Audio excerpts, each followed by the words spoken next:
Encrucijada Regional. Diálogo, debate colaborativo, temas importantes estratégicos de la región, miradas técnicas, temas, energía, economía, salmonicultura y pesca, desarrollo antártico, educación, pensiones, COVID, turismo, cambio climático, cultura e identidad regional, obras públicas, riesgos naturales, medio ambiente, vivienda. Conduce Manuel José Correa, economista. Y Salvador Arambur, geólogo.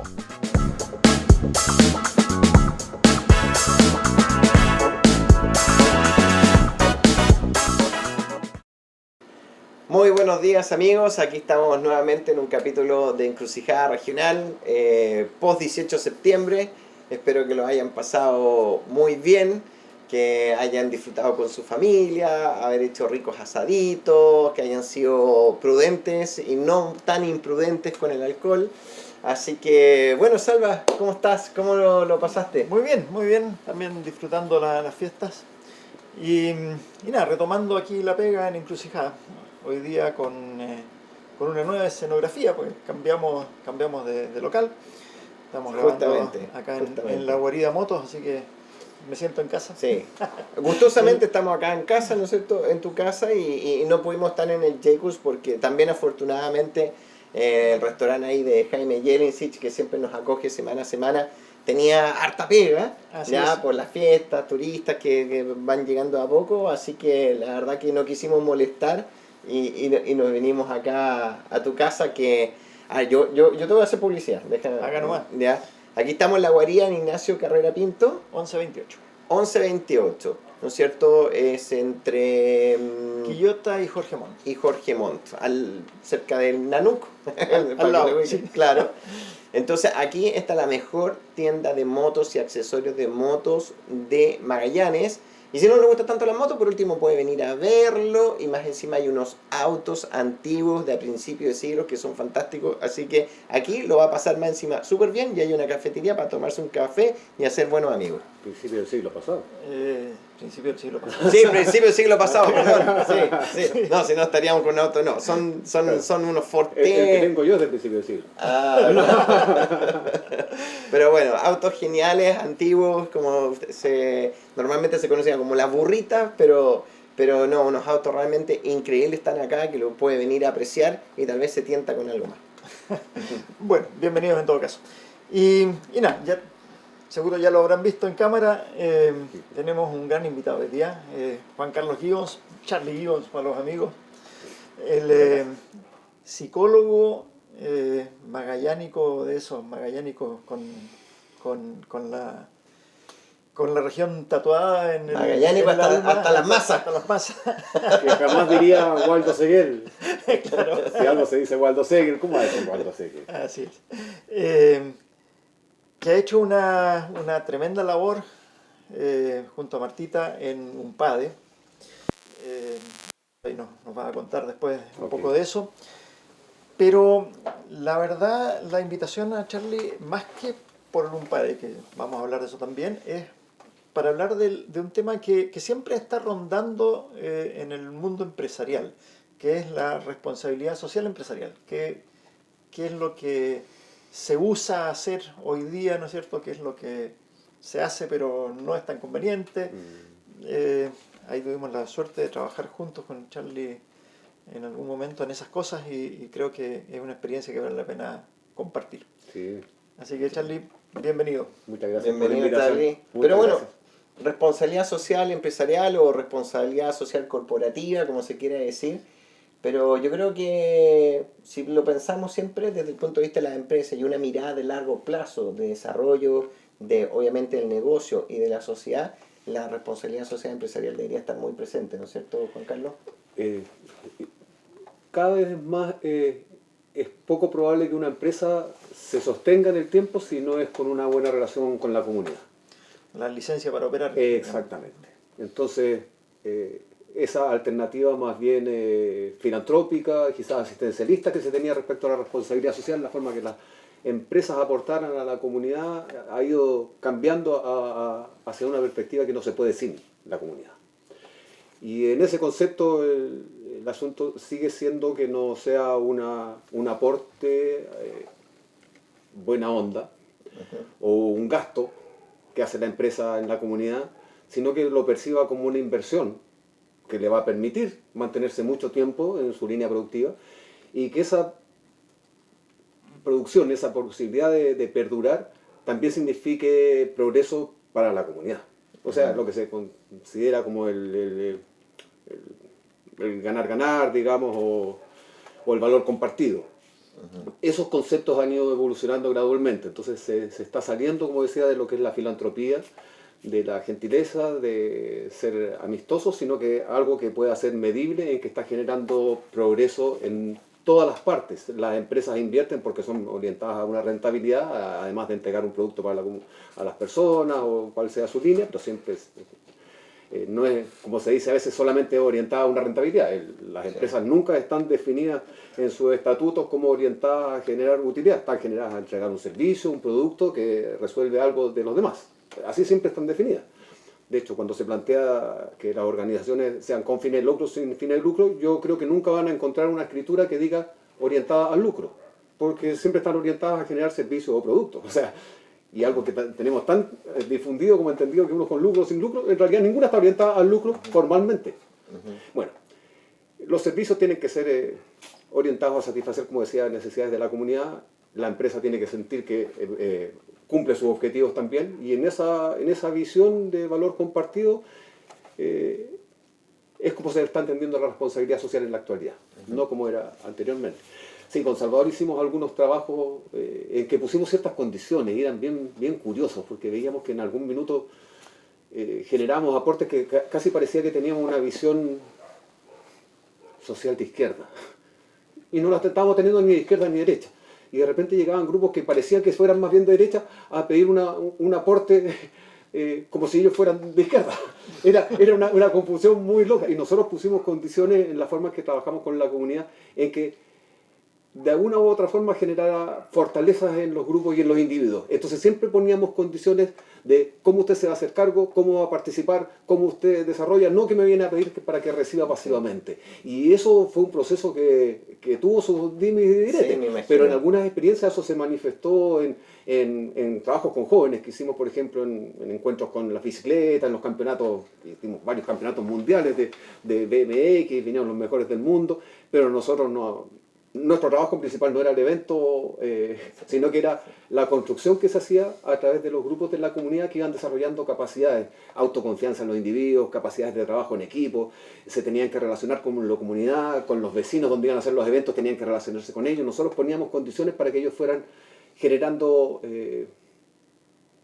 más fortalezas sociales, personales, crecimiento en el capital social. Y que generaran individuos de mejor calidad. Era una oportunidad para eso. Sí. Y eso estaba detrás del escenario. Bueno, para aclararle un poco a la gente, que tú lo mencionaste de pasada, pero ustedes trabajaron juntos hace unos años en Geopark. En Geopark, sí, correcto. ¿Ya? Salvador, ¿no es cierto?, era gerente general de la empresa y tú... Un esclavo plenipotenciario. Y tú estabas, digamos, a cargo del área de responsabilidad comunidad. O responsabilidad, no sé cómo le llamaban, pero sí, digamos... A mí me hace un poco sentido lo que tú dices porque una mirada como casi tayloriana, de esto que las empresas mucho utilizaban como la responsabilidad social empresarial cuando la tenían, más que nada como para callar ruidos. Sí, ¿ya? Sí, simpatiquismo. ¿Ya? Sí. Y ahí donde está ese concepto del asistencialismo también. Lo que pasa es que ese asistencialismo va por dos lados. Va por un lado porque es la solución, es la forma más fácil, ¿no es cierto? Porque sencillamente dedicas una cantidad de recursos para entregar algo, ¿no es cierto?, que le puede servir. O sea, nunca... hay veces que la solución no es un problema inmediato. Puede ser, ¿no es cierto? Sí. Y siempre viene bien que alguien te regale. Normalmente las urgencias, pero no como un modelo de claro, estable. Y tiene la otra parte de quien entrega, ¿no es cierto?, que de alguna manera sirve para, no sé, para limpiar conciencias, digamos, te sientes bien entregando, ¿no? Entonces, es esa forma tradicional, que es la que en general se usa. ¿cierto? Claro, puede eventualmente dejar a las dos partes contentas. Una porque recibe, otra porque da y se siente bien dando. El punto es que eso no te genera una vinculación, un nexo, ¿no es cierto? Una asociatividad a largo plazo, digamos. Tú ahí estás cumpliendo, satisfaciendo una necesidad, como tú dices, de corto plazo. En el largo plazo, pero eso, siempre se habla de la palabra sostenibilidad, claro, significa que algo dure por mucho tiempo. Claro. Exacto. Y eso viene muy de la mano con lo que, con todas las expectativas que se están generando en Magallanes hoy día, digamos, ¿no es cierto? Si funcionan los grandes proyectos que estamos viendo que podrían asomarse al horizonte en el mediano plazo. Es importante, y aquí es tu opinión, Charlie, ¿cómo podemos, como magallánicos, procurar que ese desarrollo efectivamente vaya de la mano con la comunidad y no se transforme en una comunidad que eventualmente recibe alguna, puede serlo peyorativamente una limosna, ¿no es cierto? Una amiga que se da el pan. En vez de participar efectivamente de ese desarrollo, digamos. ¿Cómo se puede construir eso? Yo pienso que hay que escuchar mucho y escuchar de maneras muy flexibles, escuchar desde una perspectiva que yo no tengo la respuesta, no anticipando, cuestionando las voces de los expertos, escuchándolos pero cuestionándolos, porque si bien puede haber experiencias comparativas de cambios de una conformación de una sociedad por una aparición de unas grandes iniciativas, también cada realidad tiene alguna particularidad. En el caso de Magallanes, cuando se hacen encuestas a nivel nacional de las ciudades agradables para vivir, etc., Magallanes se destaca mucho por la valoración que tienen los individuos respecto a la sensación de confianza que tiene en su vida cotidiana, con el personaje que se deja pasar en la esquina, que la palabra todavía vale, que uno se saluda con alguien aunque nunca ha hablado con él, pero se saluda porque se reconoce, se cree en el otro todavía bien, y eso se destaca como uno de los valores principales de acá. Correcto. Y cada vez se ve que es cada vez más único casi en el resto del país, por lo que se va enterando de las evoluciones de las demás comunidades. Eso nos salva nuestro carácter de isla aquí. Exacto, sí. Tiene un factor de protección, pero que se está desgastando. Sin duda. Pero imagínate que viene una iniciativa muy grande y en que se permite que se cambie la estructura, la dinámica, la conformación de la sociedad por los individuos, por las características. ¿Qué puede pasar? Yo creo que ahí hay que consultar experiencias que han ocurrido en otros lugares del mundo porque no han ocurrido, y además de consultar, como decía adelante, también ver las particularidades de acá. Y también no caer en tratar de hacer una iniciativa que entre simpáticamente a decir vamos a hacer un beneficio para la comunidad. A mí me encanta pensar que cada iniciativa también tiene riesgos. Y me encanta pensar que alguien que viene a proponer una iniciativa de desarrollo buena, que también plantee los riesgos y que los conversemos con la comunidad y digamos, a ver cómo vamos con estos riesgos que percibimos y que percibimos esto. Y de qué, como experto que vengo afuera, como iniciativa que vengo afuera, si bien tengo un modelo, no me lo crea totalmente. Algo que a Boric, le gusta citar bastante, al presidente Boric, bastante, es una frase de Jefferson que dice que la duda debe acompañar a la certeza como una sombra. Entonces, más en las iniciativas sociales. Es raro que él cite a Jefferson, ¿no? ¿Sí? A un liberal. Sí, sí. Y me gusta mucho esa, porque de alguna forma esa postura puede iluminarme respecto de no imponer algo y me ciegue a darme cuenta de algo poco obvio. A veces las personas tampoco van a decir ciertas cosas y cómo el personaje que viene a entrar, cómo descubre lo que sería una real necesidad y qué significaría progreso para una comunidad.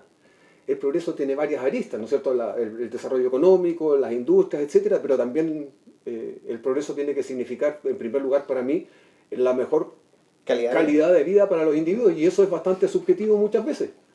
A veces subjetivo, porque es tremendamente. Sí. Bueno, no vives mejor porque tengas más necesariamente. No necesariamente. Sí. Hay un premio Nobel de Economía hace algunos años, no me recuerdo el nombre, que se dedica a una de las líneas de la economía, que es economía de las personas. Y él decía, ¿qué es lo que compran las personas? Se tiende a pensar bienes y servicios, mejor calidad de esto. En realidad lo que dice es compran la aceptación, compran la sensación de pertenencia, de sentirse individuos valorados. En la comunidad acá las diferencias sociales no son muy relevantes en sentirse valorado por los otros. Yo creo que en Magallanes tenemos poco de la sensación de sentir que somos seres de segunda o tercera clase. Hay menos esa sensación que creo que existe en otras comunidades más diferenciadas. Sí. Es poco obvio eso. Entonces, ¿cómo atendemos a detalles tan finos como eso? Yo creo que requiere lo que preguntaba inicialmente, cómo darse cuenta, cómo oír, qué es lo que tengo que oír y qué cosas que tengo que oír que las personas ni siquiera puedan decir porque quizás no tienen ni siquiera conciencia de esa necesidad. Bueno, ahí tocaste, se han tocado varios elementos. Hablo muy rápido. Uno inicial, que hablamos respecto del asistencialismo. Porque también estamos en una región que yo creo que se ha mal acostumbrado a veces a un trabajo de asistencialismo. Absolutamente. ¿Ya? Sí. Y principalmente del sector público, ¿ya? Y que en definitiva te enseñan, o sea, te entregan el pescado, pero no te enseñan a pescar, ¿ya? Y obviamente eso impide una evolución del ser humano y de la sociedad también. Ahí hay un elemento y por eso cuando ustedes me dicen que tratamos de trabajar de una forma distinta, como un poco como contracorriente a esa tendencia, me imagino que obviamente no fue fácil, puede haber sido en algunos momentos contrapelo. Y lo otro punto que interesante que señalaste, que en definitiva como esta posición de escucha, ¿no es cierto? Que yo le agregaría como sea, de escucha transformadora, ¿ya? Es decir, bueno, tengo una idea, tengo un buen proyecto, lo planteo, pero me abro a la posibilidad de que mis interlocutores o la comunidad que está al frente, o los distintos actores, en economía se habla de stakeholders, Sí, ¿no es cierto? Sí. Puedan, ¿no es cierto?, plantear, qué sé yo, nuevas ideas, aprehensiones, incluso un rechazo, y uno esté abierto, ¿no es cierto?, a la transformación rescatando esa idea. Y esto tiene que ver un poco con el pensamiento aristotélico, de pensar, de crear una sinergia como ecléctica, un pensamiento ecléctico y así construir algo que se acerca mucho más a algo más perfecto. Exacto. ¿Ya? A mí me encanta la psicología. Sí, estamos teniendo... Pero fíjate que hay temas, ustedes comentaban, se me vino a la cabeza algo a propósito del asistencialismo. En Magallanes hay algunos temas, y uno en particular, tal vez dos, pero termina siendo el mismo, que son tabú, que nadie los toca y uno los da por sentados. Y te voy a poner dos ejemplos. El primero es el enorme porcentaje de población de Magallanes que vive y trabaja para el Estado, que son empleados estatales. Es de las ciudades con mayor porcentaje en ese sentido. La por conformación, te interrumpo, de la sociedad, ¿cuántos están funcionarios de educación, en Fuerzas Armadas, en servicios públicos, etcétera? El porcentaje es altísimo. más o menos de la fuerza de trabajo acá regional es el 16%. Es alto. Por lo tanto, nosotros no somos una región dedicada a la producción, somos más bien dedicados a los servicios. A eso y a un iba, nivel digamos, altísimo. porque hay que plantearlo no en términos peyorativos, digamos, No, por trabajar no. para el Estado, sino que esas en general son pegas, ¿no es cierto?, que las puede hacer muy bien y muy valorables, pero son pegas que son servicios, no están agregando valor necesariamente a la región, ¿no es cierto? Eventualmente sí, pero en general... Una mantención, un status quo. Exacto. Y el otro, que es más grave, es el subsidio al gas, ¿no es cierto? Mal llamado subsidio, aporte compensatorio es el término legal, pero eso es brutal, digamos. El Estado pone, no sé, cerca de 60 millones de dólares al año, Y más. ¿no es cierto? Y eventualmente un poco más, pero en mantener la cuenta del gas barato. A todos nos encanta, digamos, que si tú miras la boleta del gas, tú puedes ver cuánto efectivamente te pone el Estado, que es del orden de un 60% del costo real. Todos felices, pero ¿qué estamos haciendo como ciudadanos, como Estado, ¿no es cierto?, para utilizar mejor esos recursos o eventualmente disminuir ese aporte? Pues eso lo pagamos entre todos. O generar eficiencia en el O consumo. generar eficiencia, ¿no es cierto? O buscar unas fuentes alternativas. Es un tremendo abanico. Y lo pongo como ejemplo de esto, porque uno piensa cuando habla de asistencialismo, del clásico, ¿no es cierto?, el que, mira, va alguien y te da tantas lucas o te aporta con algo, ¿no es cierto?, graciosamente, ¿no es cierto? Lo hablamos, feliz el que recibe, feliz el que da porque Sí. se siente Y ahí, bien, ¿no es decíamos, cierto? urgencia. Pero esto que estamos recibiendo todos los magallánicos es lo mismo. Es lo mismo. ¿Te fijas? Él, además tiene un origen bastante espurio porque él nace de una revuelta, ¿no es cierto? Algunos la glorifican, yo creo que... No, y después su tratamiento contable como para, digamos, tapar algunas cosas en ENAP. Sí, Es otra lista. eventualmente, pero es otra lista. Pero, ¿no es cierto? Pero es un buen ejemplo, a mi modo de ver, del mismo tipo de situaciones. Es bueno, ¿cómo hacemos para, teniendo una cantidad de recursos tan grande como eso, corrígeme, es cerca de la mitad del presupuesto, o equivalente a la mitad del presupuesto anual de la región? El subsidio, sí, bastante claro. más que la mitad, sí, Claro. sí. ¿Te fijas? Entonces, Sí. hay recursos. 3/4.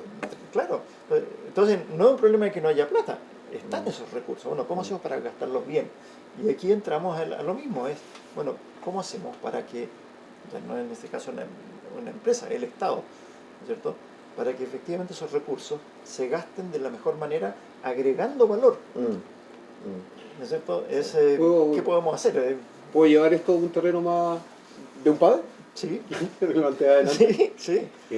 Bueno, un PADE es una corporación que trabaja con personas con discapacidad, con jóvenes con discapacidad intelectual de los rangos moderado y severo. Hay distintos rangos según las mediciones intelectuales. Son los rangos que tienen bajísima probabilidad de ser incluidos laboralmente. Y además con una inclusión social también bastante escasa, más allá de todos los cambios y todas las evoluciones que están teniendo las leyes. Aún así hay un segmento de la población que difícilmente accede a eso. Entonces, bueno, yo llevo unos 6, 7 años más o menos en esa institución, y cuando empecé a participar y empezamos a postular a los proyectos que siempre se abren, había que fundamentarlos. En esta corporación, como varias otras acá y en el resto de Chile, no, me voy por otro lado. Empezamos a postular y empezamos a pedir antecedentes, porque son todos centros de capacitación laboral. Ese era el punto que se me había ido la onda. Y las centros de capacitación laboral deberían evolucionar, medirse por su capacidad de inserción laboral. Pero los rangos moderados y severos, con esa bajísima tasa de inclusión laboral, en realidad no cumplen el objetivo. Pero existen hace décadas. Entonces yo cuando empecé a ir a la fundamentación de los proyectos, empecé a buscar, a ver, deme los datos para ver qué ha sucedido con los egresados de los centros de capacitación laboral que egresan a los 26 años, por ley, bajo un supuesto bastante curioso de que a los 26 años estarían en condiciones de insertarse laboralmente, y esto difícilmente algunos se insertan. Entonces también ese supuesto no tiene una corroboración en datos. Entonces empecé a buscar antecedentes que respaldaran esta realidad. Entonces me fui a buscar a ver qué ha pasado con los egresados de los talleres. Me fui a los organismos especializados. Sabe que acá no tenemos ese dato. Acá tampoco lo tenemos y acá tampoco lo tenemos. Oiga, le falta datos. Sí. Oiga, y usted lleva décadas invirtiendo y sin una medición de resultados. Por eso lo estoy asociando con lo que estamos hablando ahora. O sea, dígame en qué está gastando y cómo esto va a tener sustento, y si no, busque una alternativa para solucionar esto de alguna manera, porque si no es un gasto que usted ni siquiera se dan cuenta que está teniendo. Se transforma en un gasto, no en una inversión. En un gasto. Claro. Y que no me doy cuenta que debería cambiar el enfoque, el modelo, la estrategia, porque no me doy cuenta que está fallando. Entonces, alguna vez en un proyecto le dije, a ver, les puse mediciones así de un modelo que salía del Banco Interamericano de Desarrollo, donde medían costos directos e indirectos de inversiones sociales. Y en este caso no teníamos ninguna respuesta. Porque la última pregunta es, ya que sabe, tenemos costos directos en cuanto a funcionarios, edificios, gastos, subsidios, indirectos respecto a baja de la eficiencia laboral de los apoderados, de cuidadores que se dedican exclusivamente a eso, enfermedades, etcétera, costos gigantes. ¿Y cuánto significa eso? Bueno, ¿y qué deberíamos hacer para reducir ese costo? Eso en la parte números. En la parte más humana, por decirlo así, yo decía, uy, qué triste que egresan y Claro, nunca que asumimos al de final ello. Lo encuentro dramático. El KPI final, que es, ¿no es cierto?, que tú dices la reinserción, ¿ya? Que se te dé, ¿no es cierto?, positivo y Sí. lo mayor posible, pero pasa mucho en el Pero área de verdad, social, claro, sabemos a nivel gubernamental son, qué sé yo, 600 programas sociales y el 80% están mal evaluados y todos los años siguen repitiéndose, Con el repitiéndose. mismo Y, exactamente. procedimiento. Y finalmente la plata lo único que se hace es consumirse en el aparato del Estado y no es que llegue realmente y afecte positivamente. O peor, a- se gasta en fundaciones, ¿no es cierto? bueno, ya las fundaciones Ese de otro papel caso, o, claro. o que... Pero cuéntanos, Charlie, Sí. ¿Qué hacemos ahí en un PADE? ¿Qué es un PADE? Bueno, yo estoy seguro que la mayoría de la gente que nos está viendo no sabe qué es un PADE ni Ok. la tremenda obra que Eso. están haciendo. Gracias. Sí, algo comencé a decir que es una corporación que existe hace más de 35 años, fue creada por padres y amigos de personas con discapacidad intelectual, fundamentalmente por quienes tenían necesidad de que sus hijos o quienes tenían a su cargo tuvieran una contención. Surgió a nivel nacional, después eso se desmembró y de todas esas entidades que hubo a nivel nacional quedan como 3, pero cada una es un PADE independiente. Trabajamos con jóvenes entre los 16 a 26 años con un subsidio como un espacio de educación, de centro de capacitación laboral, pero de los egresados muchos tampoco caben en otros aspectos de la sociedad, así que continúan y ahí vemos cómo nos financiamos para eso, porque no tenemos algún tipo de subvención tampoco, pero no hay un límite de edad para participar. Ahora tienen que formar programas que postulan a líneas, digamos, como para poder... Para los del área de educación, ahí existe un subsidio como un espacio de educación, Sí. como un centro de capacitación laboral, por ley. Y después de los 26 años vemos formas de financiamiento por proyectos, por distintas fuentes, digamos. Ya. Eso es un poco de magia y fe, que mi señora es muy católica, entonces ella aporta una buena cantidad por ese lado, creo que esa es una de las de mayor peso. Entonces, hace unos años cuando llegamos con mi señora, nosotros tenemos un hijo con autismo que tuvimos que buscar una alternativa de inserción y ese espacio fue el que más se ajustaba a sus características y por ahí empezamos a entrar. Y al poco rato empezamos a preguntarnos de esto, se llamaba taller laboral y a dónde está la inserción laboral y la inserción social, eran personas bastante solas. Y gradualmente empezamos a repensarlo y a cuestionarnos un poquitito el lugar. Este lugar es un espacio que físicamente está un poquito más arriba hacia el cerro del hospital clínico, de la avenida Los Flamencos, 01725, o sea, 400 metros más arriba del hospital. Tenía unas casas bastante básicas, hechas por los mismos apoderados. Después un proyecto del FNDR permitió la construcción de un edificio de muy buena calidad, de 1.400 millones de pesos. Se terminó de construir en 2017, un proyecto que estuvo 15 años incubado, esperando, precioso, con una sensación muy agradable, además de funcional. Así que el edificio permitió eso, pero como yo soy muy mal agradecido, mientras estaban en los agradecimientos y todo iba muy bien por el edificio, que es una maravilla, yo peleaba por el terreno, porque está inserto en un terreno de casi 3 hectáreas. Y yo decía, sí, pero yo quiero el espacio de atrás. Yo empecé a mirar el espacio de atrás porque pensamos en que esta forma en que trabajábamos habitualmente, que no no avanzaba hacia la inclusión laboral y que más bien era un espacio de contención donde se hacía mucha manualidad en sala, como se hace en casi todas partes, en la tremenda generalidad. Decía pero esto va a ser lo mismo mañana y pasado, y como modelo de resultado que decíamos delante tampoco se mide qué está pasando, esta cuestión no. Empecemos a probar, a ver si avanzamos en un terreno, con el terreno y hacemos algo agrícola, y puede ser que los chiquillos les calcen. Empecemos a probar y empezamos a darle con el afuera, llamamos gente para ver si podíamos hacer algo con esa tierra. La tierra era horrible, dijo la gente del agro, pero se arregla. Bueno, millones de piedras que hubo que sacar, hubo que fabricar tierra, de repente conseguíamos de la Casa Salvador, de hecho cuando estaba haciendo un lugar en un terreno, conseguí un poco de tierra, que fueron nuestros primeros cultivos, fueron gracias a tierra de muy buena calidad. Ahora, algunas empresas de repente que tienen alguna construcción nos llevan un poco de tierra, bien, hacemos eso, y empezamos a avanzar, y empezamos a hacer proyectos, y empezamos a probar, a sacar a los chiquillos hacia afuera, a tener experiencias agrícolas, todo pensando que podía avanzar hacia un mundo de generar el trabajo que no tenían afuera, quizás lo podíamos generar ahí. Nos equivocamos cantidades. O sea, desarrollamos algunas frases y una de esas es que el modelo, ahora uno dice, mira, todo lo que han hecho, sí, pero ha sido con ensayo y error. No le decimos, con ensayo, error, error, error, ensayo, ensayo, error, error, error, error. La proporción es totalmente desigual del ensayo y error. Yo me imagino cómo será en la realidad. Y empezamos a avanzar y los chiquillos empezaron gradualmente a encantarse con el afuera. Ya. Los profesores también, que siempre habían estado en sala y que le tenían terror a esto que se veía de la ventana hacia afuera, el clima tan horrible, de repente pasaron, en la actualidad su tenida de trabajo es un overall, realmente. También se trabaja en sala y los chiquillos que no se adecuan bien afuera trabajan en sala y según los días y los estados personales. Pero empezamos a avanzar hacia eso y empezamos a ser capaces de producir algunas cosas. Bien, íbamos bien. Y a medida que avanzamos, descubríamos que nuestra eficiencia era bajísima, porque nuestra capacidad de aprendizaje era baja, la prolijdad para hacer algo era difícil, era lento, lo que aprendíamos hoy día, pasado mañana, ahí nomás, y nosotros queríamos, estábamos convencidos de nuestro enfoque, y no avanzaba. Y de repente empezaron a llegar algunas personas, decían, oigan, nosotros queremos venir a ayudar acá. Y nosotros pensamos y le dimos vuelta al concepto de la asistencialidad, sí, pero no queremos que nos vengan a hacer las cosas, porque vamos a seguir al mismo juego siempre. Y empezamos a descubrir una forma de trabajar en conjunto con la gente que va. Y nos fuimos saliendo del enfoque tradicional que tiene la comunidad en general y el Estado y los expertos de esto en los webinars internacionales en que participamos, insisten en eso. Uno va a esos encuentros y te dicen, para cada persona hay un puesto de trabajo, hay algún empleo. Es cosa de encontrarlo.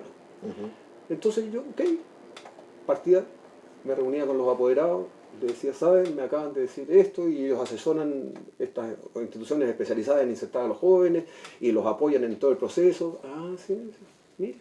Resulta que mi hijo se pone nervioso y está 2 horas dándose cabezazo contra la muralla. No sé cómo lo van a llorar. Y el otro me decía alguna particularidad. Y el otro me decía una particularidad. Eso de que cada persona tiene una inclusión laboral en el formato actual no se cumple para todos. Y el día que llegue a pasar está bastante distante probablemente. Oye, Salva, tenemos que invitar a nuestros amigos. Sí, ¿ya? suscríbanse. Sí, pues. ¿Y dónde? ¿En YouTube? En YouTube ahí aprieten la campanita justo debajo de la pantalla, dice suscribirse, Claro. apretan ahí y quedan suscritos. Acuérdense, en YouTube, Encrucijada Regional, programa de TV, búsquenos ahí, va a montar varios programas, véanlo, pero suscríbanse porque así van a poder participar en un concurso que vamos a sortear un fin de semana para 2 completos en el Hotel Martín Gusinde de Puerto Natales. No se la pierdan, un tremendo premio. Síguenos. Suscríbanse. Mira, ahí hay un punto que uno que es como economista y uno defiende abrazo partido, que el único modelo, digamos, que te permite realmente desarrollarte y alcanzar mejores niveles de vida es dentro del sistema del capitalismo. Pero dentro del capitalismo puede haber, como se dice, variantes e ideas distintas. Y también tiene que haber una aceptación de que porque el capitalismo igual se basa en un sistema que hay competencia, ¿ya? Pero esa competencia también puede ser y debe ser colaborativa. Pero también hay personas o grupos humanos que no pueden estar, como te digo, con las capacidades para competir. En el modo tradicional que lo comprendemos. Claro, te voy a aportar un poco después. Pero esa es la segunda parte. ¿Sí? Por ahí, dale y después yo te voy a avanzar. Pero por eso me mencioné un poco no sé si para allá era lo que tú vas a decir, pero mencioné la palabra de colaboración. Entonces, si bien hay, tú dices, una persona, un puesto de trabajo, digamos, cada persona puede tener un puesto de trabajo, pero hay personas que realmente tienen dificultades, pero se puede también dentro de esto generar colaboraciones y donde las personas también pueden alcanzar un desarrollo dentro de sus posibilidades y no ser como descartadas. Perfecto. Y hay que analizar algunas palabras como el de la colaboración, que lo usamos bastante, pero vamos a precisar un poquitito. Empezamos a ver entonces que tratábamos de avanzar en un modelo de trabajo con un nivel de eficiencia bajísimo. Y empezaron a llegar estas personas, ¿ok? Empezamos a darnos cuenta que no queríamos asistencialidad. El Estado, como decía, y la comunidad y los expertos internacionales hablan de que cada persona tiene la capacidad de tener un puesto de trabajo, que era difícilmente probable, y otra frase muy lógica y que a todos nos hace sentido inmediatamente, es que a las personas con algún tipo de ventaja mayor que las demás, hay que ayudarlas a desarrollar capacidad de ser lo más autónomos e independientemente posible. Cosa que con esta realidad tampoco calza. La búsqueda de ser personas autónomas e independientes lo que busca es gente con mayores competencias. Y en la búsqueda de mayores competencias es un concepto que a nivel social surgió en la época de la Revolución Industrial. Previo a la Revolución Industrial existía el mundo del trabajo y post-Revolución Industrial surgió el empleo. Y cuando surgió el empleo, las personas pasaron a adquirir un sentimiento de valor personal, de valer como individuo en la medida que eran funcionales a un sistema. Y de eso ya no tenemos ni siquiera conciencia. Cuando decimos estas palabras tan conceptuales, es que antes el mundo del trabajo era diferente. El valor personal no estaba circunscrito a algo que era funcional a un horario y a una tarea en particular. ¿Y qué pasa entonces con el desarrollo de competencias para aquellos que difícilmente van a generar competencias? No van a ser funcionales. Y ok, no van a ser funcionales. Pero no, va más allá. ¿Y qué pasa con su sentimiento de valor personal? Uy. O sea, nos metemos en la médula del valor del individuo. Listo. No más orientación a la autonomía y la independencia. Y encontramos un modelo, por ahí rasqueteando, que se orienta a trabajar basado en la búsqueda, en la colaboración y en la interdependencia. Pero esos son conceptos que tienen definiciones bien particulares, métodos y objetivos distintos a lo que es el sentido común. En el otro, en la autonomía e independencia, se busca la eficiencia, la competencia como funcionalidad y en primer lugar. Y productividad. Exacto. Y en el de la colaboración y el de independencia se trabaja siempre en grupos con distintos roles. No se trabaja en que el objetivo principal sea el logro de una tarea, sino que como muy eficiente, ni más tareas que el de al lado, sino que la consecución en total de alguna acción. Como plantar un arbolito, cada uno tiene un rol. Después de que plantan un arbolito, entre todos que tienen el que echa el agua, el que pone la tierra, el que sujeta la planta, el que pone el botellón para cubrirlo, después no terminamos acá, no, porque se aplaude cada vez que se termina una tarea. Valor. Lo que consigue el método de la colaboración y la interdependencia es que los individuos perciban un sentimiento de valor mayor como objetivo principal. Bueno, no es obvio. como tú dices, como es una colaboración en un grupo, un proceso interdependiente, Sí. Obviamente que los individuos desarrollan una cierta pertenencia de grupo y eso es muy importante para el ser Valor. humano. Exacto. Pero en los otros modelos eso no se enfatiza. Y tú vas a la mayoría de las empresas e instituciones con buena inserción laboral, con planes, con departamentos de recursos humanos, etc. Y a usted le preguntaron cómo se ha sentido los últimos días y si está contento hoy día, y usted conversa, ¿sabe algo de qué club deportivo es el de la sala al lado? Probablemente no. Sería raro que alguien sí. Y esa sería una muy buena inversión que podría hacer una empresa. ¿Por qué? Porque yo personalmente opino que el mayor motivo que tienen los individuos es el sentirse individuos apreciables, más allá de ser funcionales. Yo, como empresario, invertiría muchísimo en que cada persona, de alguna forma, se sienta que es notado, tomado en cuenta, que alguien se fija en mí, que se percató de mí. De hecho, una vez que se cerró una empresa y yo le dije al personaje que tenía que hacer los despidos, le dije, mire, y no como una estrategia así manipuladora, sino que como haciéndole un bien, pensé yo, a quien iban a despedir, y creo que también se lo podía hacer a quien ejercía el rol. Le dije, mire, no sé si tú sabes acerca de las historias de los individuos a quienes tienes que notificar el despido, pero si no sabes, entérate un poquitito y cuando llegue esa persona, primero pregunta algunas cosas. Y después dale las ventajas económicas, la garantía, etcétera, y bueno, y que le vaya muy bien en la vida, ya con todo. Él se va a sentir diferente a que si le hubieras dado las ventajas económicas y los aseguramientos y que pensar que uno tendría a pensar naturalmente que decir, no, mira, leí todas las condiciones, se va bien asegurado económicamente, etcétera. Pero se le olvida que el personaje necesita que le importó a alguien. Eso lo asociamos con los chiquillos con discapacidad y creo que es extendible a todos. Cuando empezaron a llegar personas a un PADE a trabajar basándose en la colaboración y en la interdependencia, que no voy a abundar mucho más en ese concepto, pero es tan simple como decir quién es independiente. Te cambiaste los pañales solo, te consolaste solito, cuando tuviste pena, cuando tuviste problemas, todos dependemos de todo en alguna medida. Lo que pasa es que hay capacidad de funcionar bien solo, pero siempre sabiendo que dependemos de los demás.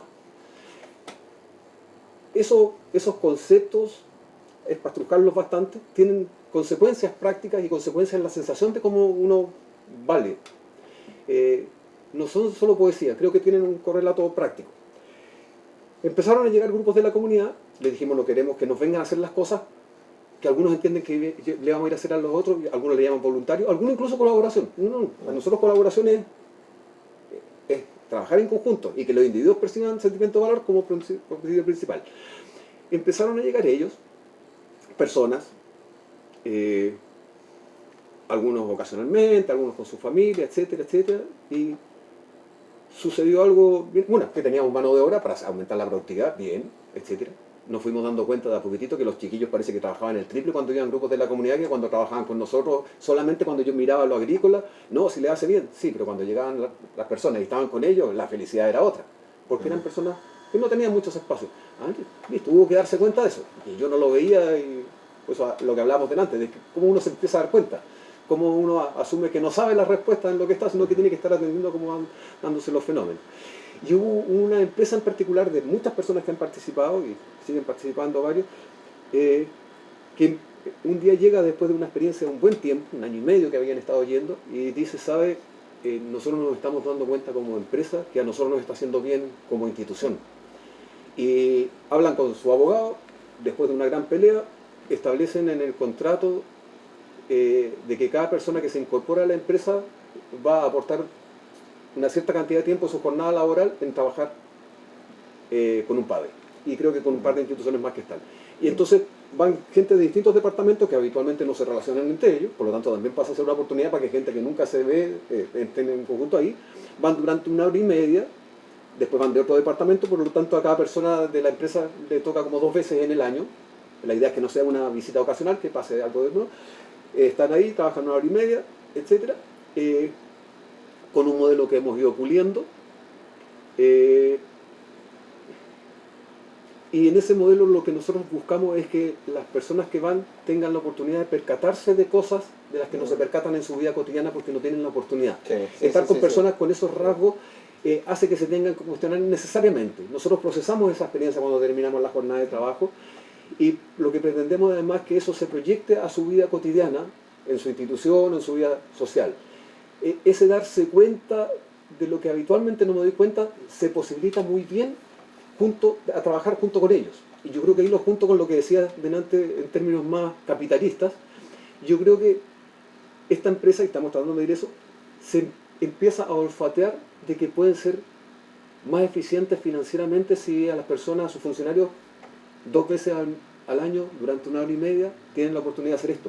Es más probable que se estén poniendo más empáticos, mejores en atención de público, es más probable que se relacionen mejor y trancen mejor en sus circunstancias internas. Eso todo estamos tratando de medir eso. Entonces yo creo que ahí nos salimos del asistencialismo y volvemos, claro. Yo creo que puede ser una buena inversión. Claro. No, ahí está, o sea, como esa actividad en definitiva puede afectar positivamente a ese clima laboral. Sí, perdón, te quería interrumpir un poquitito más. Y ahí descubrimos algo que fue muy interesante para nosotros, muy emotivo, cuando decíamos, pero él tiene una eficiencia laboral bajísima, su capacidad de aprendizaje es bajísima, y si producimos acá, ¿cómo vamos a distribuir los ingresos? ¿Se lo vamos a regalar? Pero sí, casi hace poco. Y cuando nos dimos cuenta lo que producía la presencia de algunos chiquillos que no tienen lenguaje alguno, con algunos con un autismo distante, que ocasionalmente se acercan, pero en esa participación, en el encuentro de la gente de la comunidad con ellos, les empezó a pasar algo. Y dije, uy, ahí está la potencia de ellos en términos de rentabilidad, si podríamos decirlo así.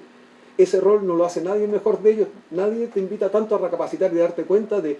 Hoy día había un grupo que decía, claro, hoy día me di cuenta de lo egoísta que soy, pienso en tantas cosas, y hoy me di cuenta que, como hoy día le preguntamos al con que yo estaba trasplantando frutillas, de qué equipo eres, y qué tal, y qué chica te gusta, que a mis compañeros de trabajo jamás les pregunto. Esa oportunidad la proporcionan estos chiquillos. Mejor, yo diría, que nadie que yo haya visto. Y eso me parece que es una potencia en el cambio de actitudes que nos pueden hacer, por un lado yo creo que más eficientes, y por un lado yo creo que avanzar en algunos aspectos sociales de inclusión, quizás de mejora de forma humana, digamos. Sí. Cambiar paradigmas, porque, sí. Porque sí. Ya no estás midiendo la eficiencia en términos de productividad directa, no, sino en una segunda o una tercera derivada, pero sí. termina agregando valor. Productividad. Productividad finalmente. Sí, de todas maneras. Sí. Claro, yo tengo que decirle a la empresa, mire, usted está funcionando mejor gracias a esto. Claro. No que me venga a hacer algo bonito. qué rico que sea bonito. No, o sea, bueno, como dicen los gringos, si no se puede medir no existe, entonces hay que tratar de igual esto, Sí. poder objetivizarlo, Estamos en eso. ¿ya? Y obviamente al poder plantearlo y poder como comprobar en definitiva que agrega valor, obviamente que hay empresas que pueden estar más dispuestas también a participar de esa mirada. ¿Ya? Exacto. Y Ahí tenemos que darle el dato concreto y también al Estado, porque ahí existe una ley que se llama, hay dos leyes que pueden aportar a fines sociales, que es la ley de donaciones con fines sociales, la 19.885, existen tres leyes de donaciones con fines deportivos, sociales y culturales. Y existe otra, la 21.015, que es la ley de inclusión laboral, esta que exige que por cada 100 trabajadores de una institución, una persona tiene que tener alguna credencial de discapacidad. Sí. Esa ley, de alguna forma, asume que si alguien no se incluye en un empleo, no es susceptible de ser donada porque no está demostrando empleabilidad.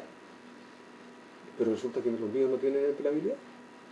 Y ese porcentaje, si acaso somos el 1% de Chile, el 99% está allá, con una tasa de 1 por cada 20 años, incluirá laboralmente uno en un empleo convencional.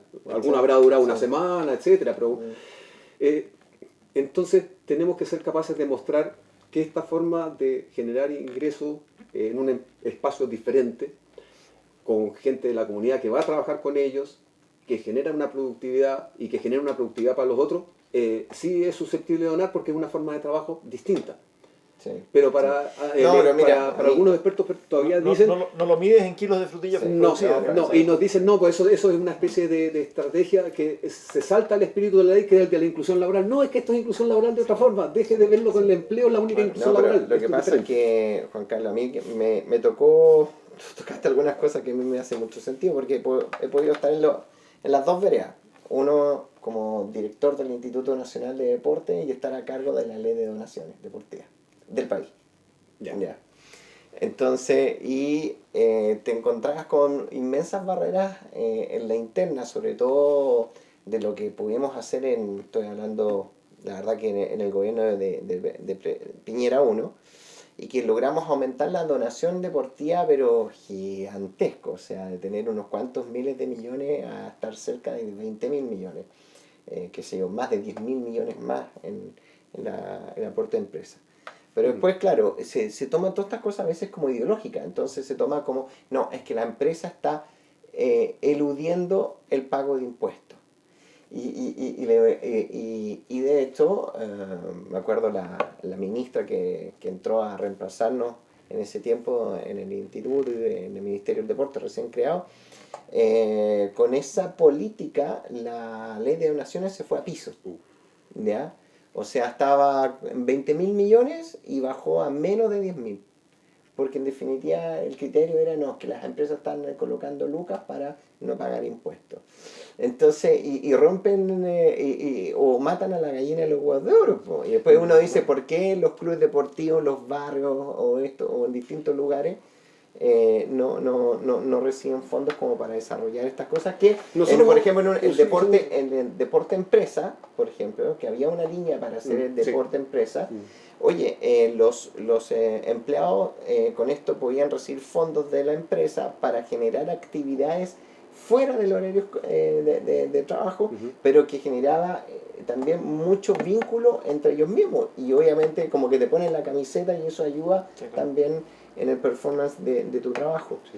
Y también, bueno, tuve la suerte de participar en ser parte colaborador de, por ejemplo, el grupo Security, que año a año siempre está ahí rankeado o está como casi ganando los Best Place to Work, ¿ya? Y también ahí viví y hacíamos cosas muy, muy entretenidas, incluso que a veces uno levantaba la idea y se subía a esto y participábamos toda la empresa completa. Pero cuando tú trabajas en el mundo financiero, allá en el Sanhattan, ¿ya?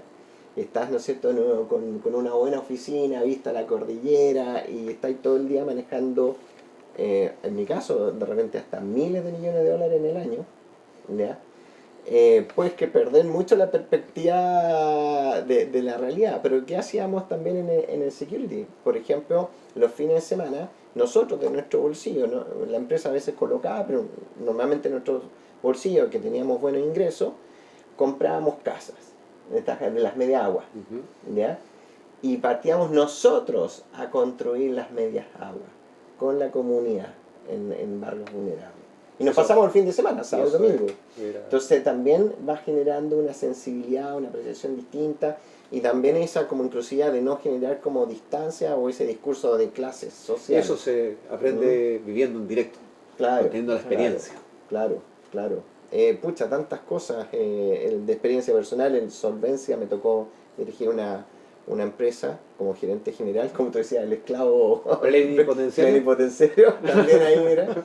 Pero mira, ahí tuve un directorio mayor, como de la teoría tayloriana, digamos, muy mayor, con ideas un poco retrógradas. Yo era más joven que sus hijos, ¿ya? Yo tenía 30 y tantos años y ya era gerente general ahí, una empresa grande, pero no teníamos inclusividad.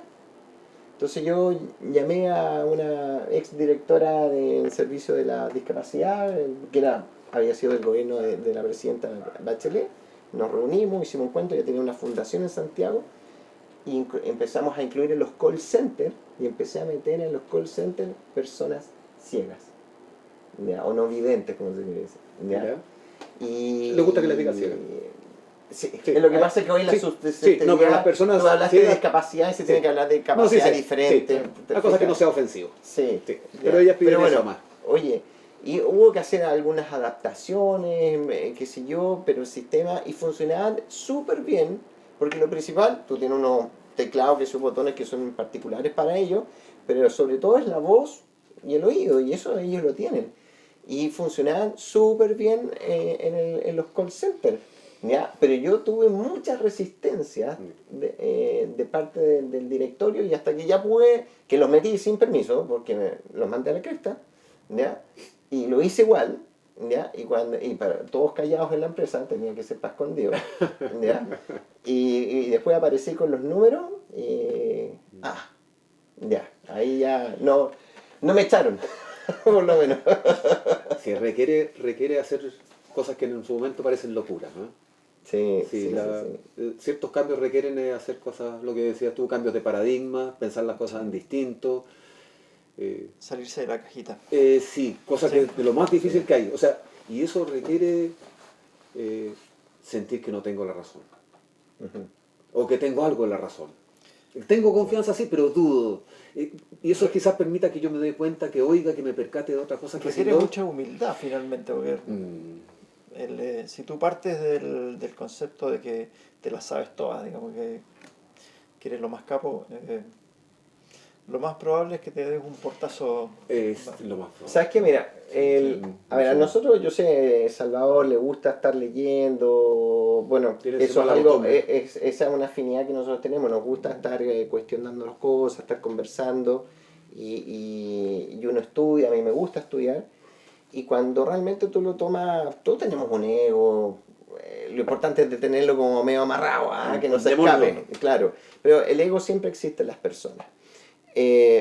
Pero cuando tú estudias y vas abriendo o inflando tu globo de conocimiento, también te vas percatando de lo que está fuera de tu globo, es mucho más grande, ¿ya? Entonces, por lo tanto, con un mínimo de inteligencia, 2 dedos de frente, tienes que ser lo suficientemente humilde de que te queda mucho por aprender. Y por lo tanto, tienes que estar siempre abierto a ese aprendizaje. Pero es lógico, pero no es fácil. La tendencia a decir, aquí vengo yo.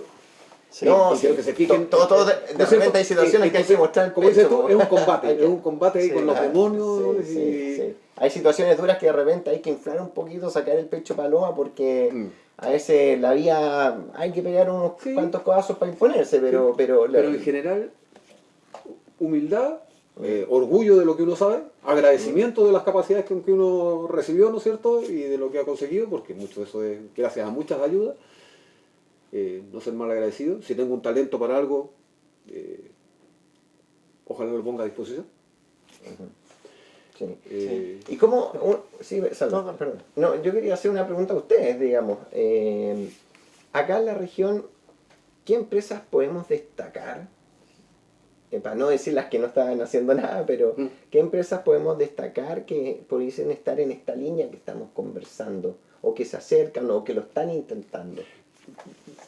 Una de las empresas que yo te dije, estos que tuvieron la experiencia y que lo pusieron en el contrato de trabajo, yo la destaco increíblemente. Ellos trabajan con nosotros como apoyo regular. El gerente, cuando dijo esto hace unos años, sí, dijo que esto no es por un rato, es parte de nuestro eje transversal de la definición de la empresa. Es una distribuidora que se llama Distribuidora Oviedo. Ahí hay una visión acerca de lo que se busca, aparte de la productividad clásica.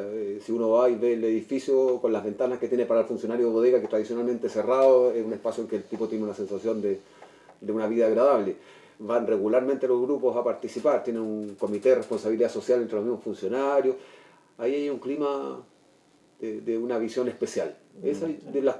Seguro que hay más. Seguro que hay más, pero sí. eso, yo creo que eso es lo que tú mencionas es una constante entre las empresas que se preocupan de su gente, que pueden dedicarse a muchas cosas distintas, pero tienen un lugar común, y es que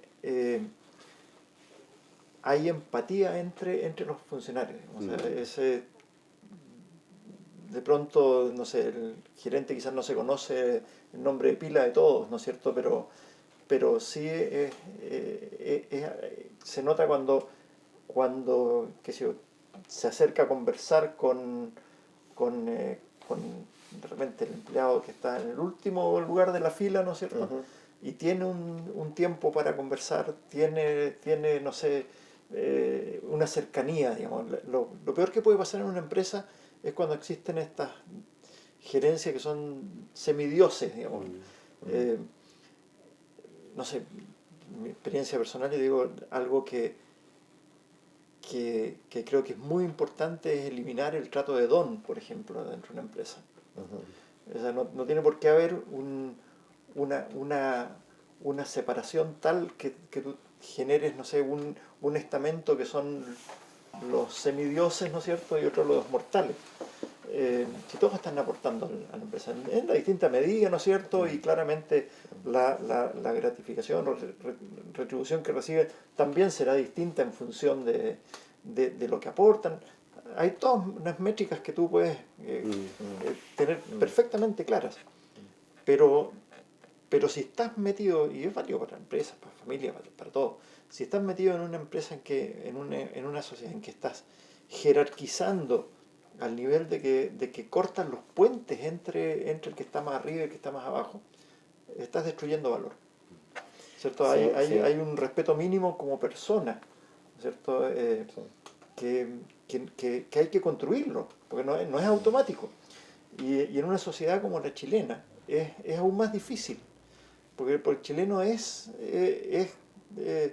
de nacimiento, culturalmente clasista, ¿no es cierto? Y ni siquiera clasista en el sentido peyorativo, es clasista en el cual reconoce que hay estamentos distintos. Yo creo que es algo que nos diferencia mucho de los argentinos, por ejemplo. Sí. Cuando uno va a una playa en Puerto Madre, no sé, en cualquier lugar de Argentina. Que lo es incluso en el trato con los niños, si parte de ahí. Sí. Ellos están incluidos en todas las horas del día. Claro, aquí el niño y no tan niño, grande, te empiezan tratando de tío y de usted. En Argentina y en muchos países del mundo, digamos, no es solo Argentina. El niño se refiere al adulto por su nombre, ¿no es cierto? Y no necesariamente de usted. Y lo cual no significa que no le tenga respeto o reconocimiento a la edad, lo que pasa que también pero genera esa oportunidad de conversar, ¿no es cierto?, de empatizar, que es fundamental. Y eso es la base de construir una sociedad, no sé, que agregue valor. Una experiencia interesante que hicimos en la época de Geopar, ¿te acuerdas cuando hicimos un sistema de pasantías? Sí. Que buscaba eso. Entonces hicimos un calendario anual en que cada 15 días, algo así, se anotaban 2 personas de determinado departamento y se iban a pasar una jornada completa en el rol de otro. Ya. 2 personajes de contabilidad, de oficina, que por la gente del área de los pozos de producción era considerado, estas que están sentaditos, calentitos, se iban a pasar el día completo. Se iban a alojar y hacer todos los recorridos, hacer las mediciones de los pozos, a subirse con el buzo en invierno arriba del estanque, etc. No iban a hacer una visita, iban a trabajar con el otro. Y se buscaba ahí que generara cercanía. No tanto conocimiento de lo que hacía, sino que más cercanía. Claro. Y después, bueno, aquí mira cómo fue. Y al del sector de producción que estaba en las torres, en los estanques, decía, espérate que te va a tocar llegar al día del balance. Y ahí va a ver el otro lado de lo áspero. Pero de alguna forma empezó a generar sensación de ser visto, de ser considerado, de más cercanía, más... No, es lo que tú dices, ser más empático, porque entiendes más lo que está haciendo el otro. Eco. Y no con una explicación, sino que una evidencia... Sí. Bueno, yo no sé si... Y eso era intencionado. No sé si hoy en día pudiese ser tan factible eso, tal vez me equivoco, pero hoy en día con esto, por ejemplo, en los supermercados que tratan de, ¿no es cierto?, que las personas trabajen en distintos multifuncionales y lo están pasando partes por, digamos, multas y le están prohibiendo hacer esto, pero resulta que es un sector que también que propende hacia la automatización y si no permiten también que los colaboradores sean como multifuncionales, lo que va a llevar a la empresa a quedarse sin empleo.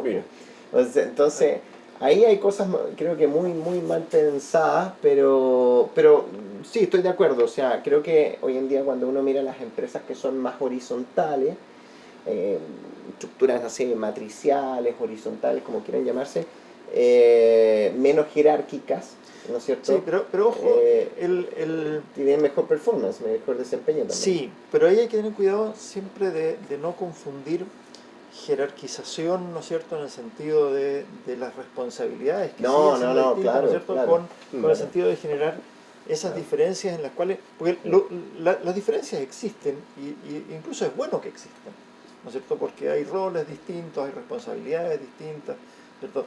Lo que no puede existir es la distinta valoración de la persona como persona. Eso clave. ¿No es cierto? Claro, Lo que aporta cada uno a una empresa, a una organización, claramente va a ser distinto, ¿no es cierto? Y claramente eso justifica en función de sus responsabilidades, ¿no es cierto?, distintas remuneraciones, distintas condiciones de trabajo. Eso no se pone en discusión. No solo eso, sino que yo creo que es bueno que exista esa distinta valoración. Sí, o sea, pero eso es muy distinto a la valoración como persona. Sí. No, y en el mundo laboral se te paga por tus habilidades y competencias y eso se te paga como un valor de ser humano. Pero es que ahí es donde está la derivada que vale la pena complementar. Porque si bien es justo que se te pague por tu aporte directo a la empresa, ¿no es cierto? ¿Cierto? Lo que la empresa, cualquier organización, ni siquiera una empresa, ¿no es cierto?, no necesariamente una empresa, debiese valorar también qué es lo que tú aportas como persona, ¿no es cierto? Porque, y que probablemente es muy difícil de remunerar, pero tú puedes remunerar no solo con lucas, puedes remunerar también con reconocimiento. O con conocimiento incluso, con empatía. Si tú una persona como ser humano, como te aportan, y eso también puede ser con responsabilidades, en el caso de los chiquillos con discapacidad, como les contaba, con la capacidad de llevarte a una reflexión que no puedes hacer de otra forma. Tiene un valor. Y estoy seguro que por mucha discapacidad profunda que puede tener, eso lo percibe. Sí, yo también creo. Sí, lo que pasa es que hay personas que confunden el valor del ser humano, intrínseco del ser humano, con el valor pecuniario de tu salario, digamos, claro. y por eso yo hago la distinción. Entonces, en las empresas lo que normal se te paga por tu productividad, ¿ya?